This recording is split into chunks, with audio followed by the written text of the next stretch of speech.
Mahalia Jackson.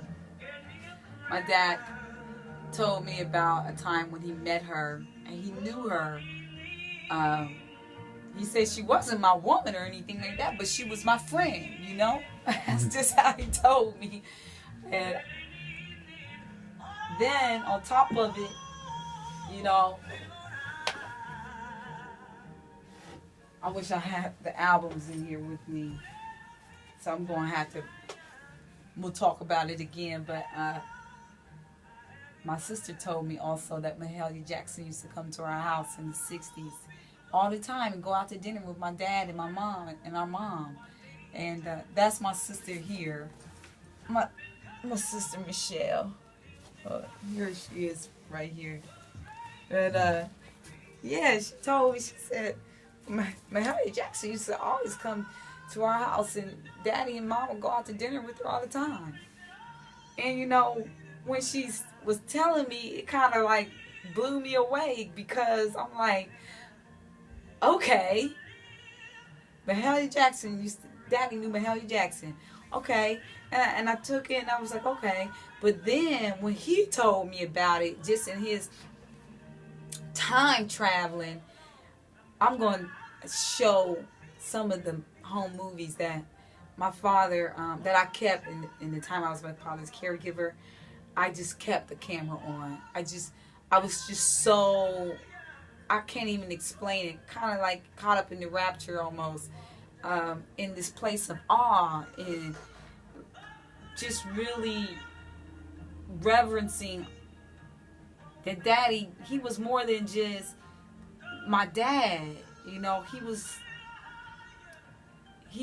my dad, yes, man, flesh and blood, went out and worked hard all, you know, he was a contractor, a carpenter.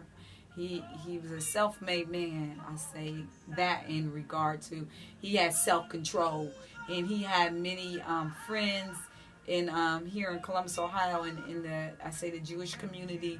He was well known and he was well liked for the work that he did. He was friends with people like Schottensteins. Like, we know Schottenstein's Corporation today. Today is October 11, 2014, okay? But when I talk about the Schottensteins, I talk about the Schottensteins in a time when there was Schottenstein's department stores, and me as a child going to the Schottenstein's estate, like Albert and Saul Schottensteins were children at that time too, and we would go to their houses in Upper Arlington and Bexley and even Worthington. My father had relationships, business relationships with the likes of like James A. Rhodes, the governor, the former governor of Ohio. I used to work for him and his wife, and you know, Uncle Sam's pawn shop, Gary Chasen and Carl Chasen. Gary now has the business. These are the types of relationships, prominent business relationships. My father entertained such circles in his time here in when he worked. He was just a carpenter, you know, like Jesus. He was a carpenter, but his word was golden. And there's a proverb that talks about a good name is better than silver and gold, and it is so true. My father's name had a high reputation and high regard, and everywhere we went in this city, he had great favor. And I can remember that as a child, growing up, on his trucks and on his vans, his work vehicles. We would go all over the city, and we would rest on. I'm thinking now about the Kahiki restaurant on East Broad Street. That is something they should not have. I don't know why they tore that building down. That building was a renowned landmark in this city. It was, you know, the architecture.